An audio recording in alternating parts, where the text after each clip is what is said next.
Hello students. Today we'll discuss applications of friction. उसमें first a body placed on accelerating truck. तो देखिए यहाँ पे एक ट्रक है. तो इस ट्रक के ऊपर एक ब्लॉक है. Weight mg downwards, normal reaction upwards.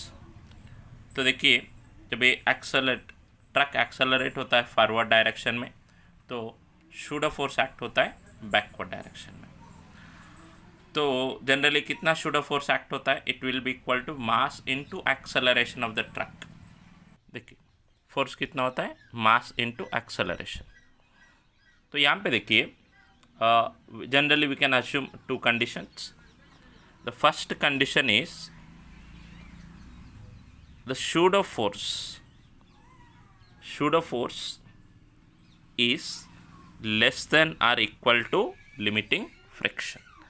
pseudo force limiting friction से कम या इक्वल है तो तब m into at should be less than or equal to mu s mg. तो at is less than or equal to mu s. ये acceleration of truck होता है. So what is the maximum acceleration of the truck? The maximum acceleration of truck will be equal to mu S G. So that AT less than or equal to mu S G. मतलब acceleration mu S जी या mu S जी से कम है तो body does not slip on the truck.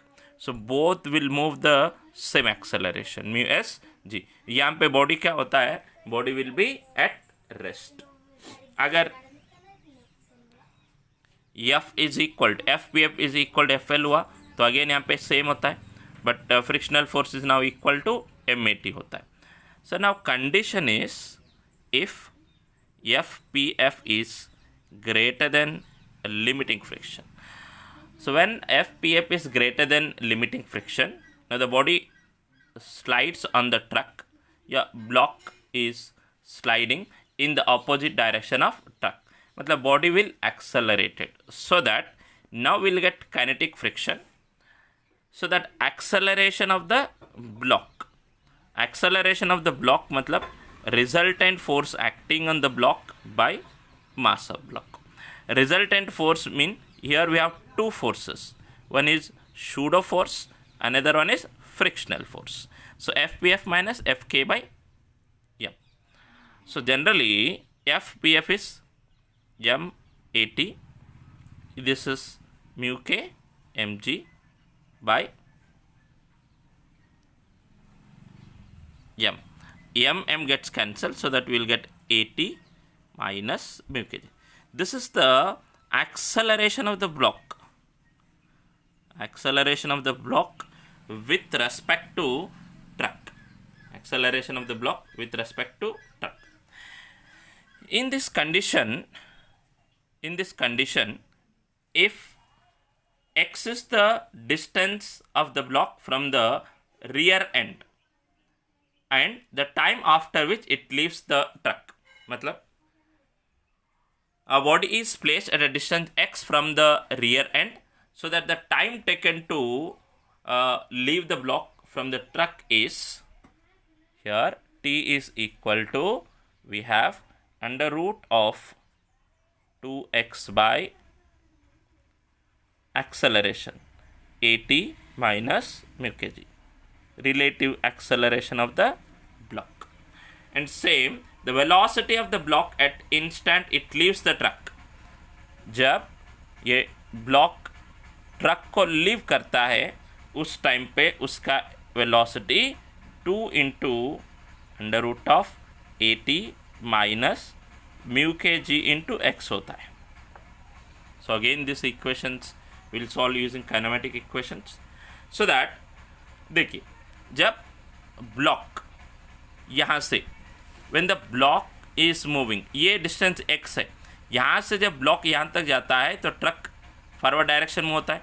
The distance travelled by the truck in a time t is yes, so that this s is equal to at x by AT minus mu K G. So this is the distance traveled by the truck as the block leaves the truck. The next application is block on block.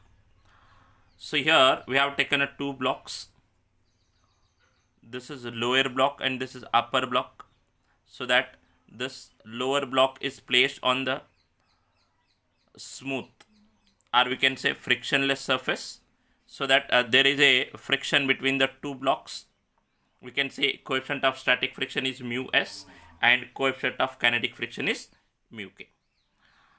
So here a force F is applied horizontally on the lower block, so that the acceleration of the system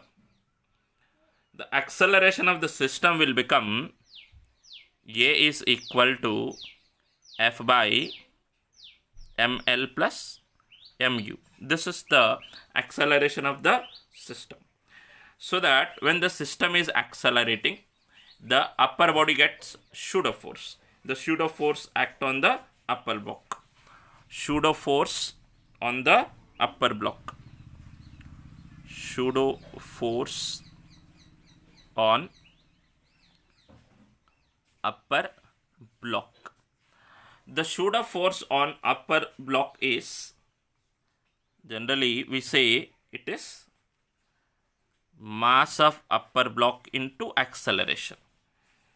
So now there are two conditions. One condition is if the pseudo force is less than or equal to frictional force, both the block will move together. If the pseudo force is greater than frictional force, so both the body will move relative to each other.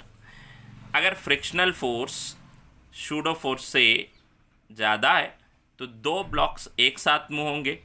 अगर frictional force pseudo force से कम है तो दो block relatively move होंगे, मतलब एक आगे जाता है तो दूसरा पीछे जाता है. सो देखिए, the two blocks move together when the pseudo force is less than or equal to limiting force. Pseudo force is less than or equal to limiting force. The two blocks will move together. ये दो block move together, मतलब एक के साथ एक move होते हैं. तो ये pseudo force कितना है? mu into a. Less than और इक्वल टू फ्रिक्शनल फोर्स कितना होता है? mu s mu into g, mu s mg. So अब mu cancel, so that a is less than or equal to mu sg, so that ये maximum acceleration हो जाता है. This is the maximum acceleration acting on the system, so that this ये maximum will be equal to mu sg. अगर system का acceleration mu sg है तो दो एक साथ मूव होंगे. अगर सिस्टम का एक्सेलरेशन इससे ज़्यादा है तो दो रिलेटिवली मूव होंगे. तो ये आप नोट कर सकते हैं ब्लॉक ऑन ब्लॉक का application. So when they move together, ये पहला कंडीशन है, पहला कंडीशन. अब अपन ये मैक्सिमम एक्सेलरेशन होगा, so that we can say the maximum force applied on the body will be equal to, कितना होता है? Maximum force is equal to mu plus ml into A. ये मतलब mu sg, ये F maximum हो गया. कितना हो गया? F maximum.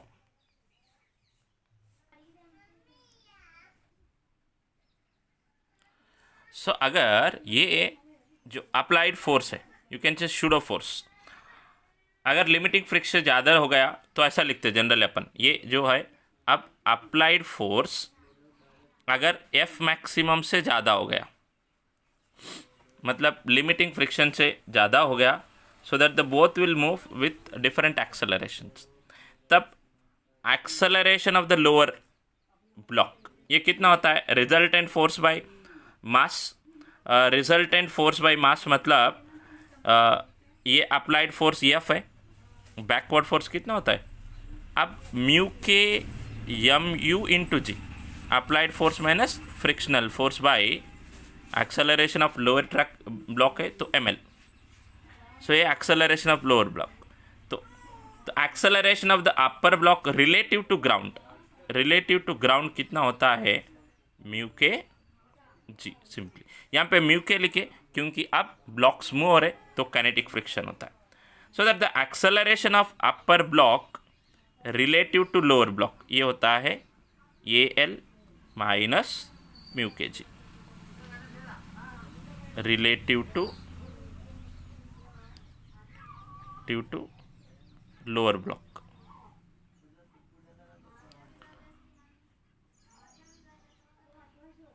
सो ये फर्स्ट कंडीशन है. सेकेंड कंडीशन, जब ये लोअर ब्लॉक है, ये अपर ब्लॉक है, अगर फोर्स अब अपर ब्लॉक के ऊपर लगा हुआ है, know the force is acting on the upper block, तब देखिए यहाँ पे लोअर ब्लॉक अगर मूव हो रहा है तो सिर्फ फ्रिक्शन की वजह से मूव होता है. So that we can write the acceleration of the lower block. The acceleration of the lower block कितना होता है? फ्रिक्शनल फोर्स बाय मास, क्योंकि इसके ऊपर यही फोर्स लगता है. अब देखिए ये मैक्सिमम एक्सेलरेशन कितना होना चाहिए? ये maximum is equal to limiting friction by mass of lower block. तो लिमिटिंग फ्रिक्शन कितना होता है? Mu S M U G by M L. ये ए मैक्सिमम हो गया. तो एफ मैक्सिमम कितना होता है?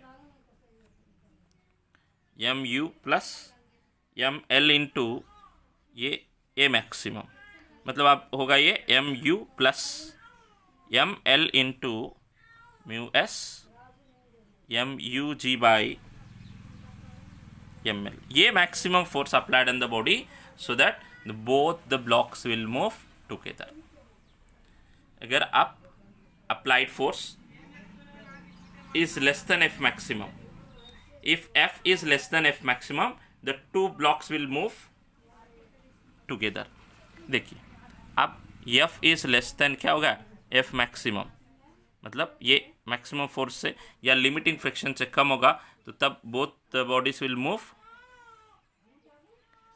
Together so that the frictional force is equal to MA. The second condition is if F is greater than F maximum, the blocks will slide relative to each other. Relative to each other. The blocks will slide relative to each other. कितना acceleration से देखिए, अब acceleration of the lower truck is because of only friction, so that कितना लिखेंगे? F के by M L. F के मतलब mu के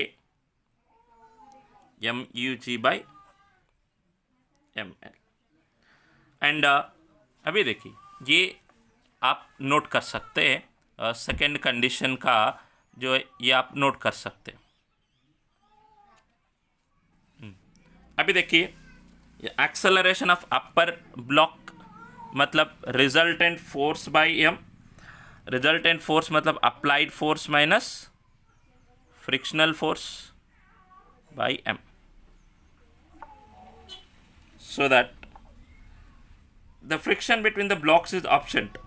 अगर दो ब्लॉक के बीच में फ्रिक्शन नहीं है, मतलब एफ ज़ीरो है, तो तब acceleration of upper block is equal to force by mass. So that lower block move होता ही नहीं.